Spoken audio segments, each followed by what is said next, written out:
د دغه پروژې تقریبا ټول 8 کیلومتره دی د جبل سراج نه شروع دی تر دوشي پورې هغه همدا دغه دوه ځایونه چې اوس کار په شروع ده ان شاء الله زر تکمیلیږي او په نوره پروژه کې هم کار شروع دی. مثلا پل د خنجانو نه بیا د دوشي خواته هغه پروژه هم روانه ده.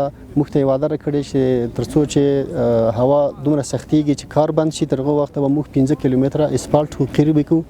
موږ جمع شرکتونه چې دا کار ورته په قرارداد ورکړی د ملت او د هیوادوالو ضرورت وینو چې د لارې ته یقینا ډیر اشد ضرورت دی. دا یو ترانزیټي لار ده، دا تقریبا ډیره مهمه لار ده.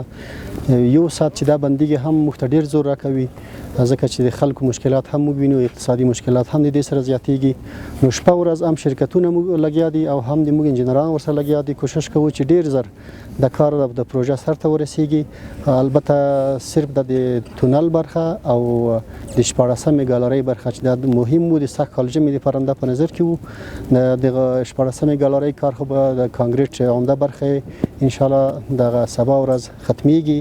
د هفتې ورځ به ان شاء الله مېشت ختم شي د دې معلومات لمخې. او د تونل چون بيخي ډېر اقسام مشکلات وکي د تونل چې جوړ شوی دغه وخت تر اوسه پورې تخریبات کې شوي دي، انفجارات کې شوي دي، مشکلات کې جوړ شوي دي، لیکن ترمیم نه دی کې شوی. نو چون دغه پروژه ډیره درنه پروژه موږ وختل چې په ډیر کم وخت کې خلاص کو تکمیل کو. البته دغه ډیرو مشکلات د وجنه اول ته کار د موږ اساسي کار وختل مجدس کار کې وکړو چې بیا یو زمانہ بیا هیوادوال د مشکل نه خلاص شي او ښه کار کې وشي.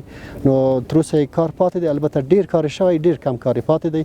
ویل بمی گٹم دی وسوایم ستم دی وطن جوړوم دی وطن جوړوم دی جانان خندوم دی دښمن ژړوم دی وطن جوړوم دی وطن جوړوم دی وطن جوړوم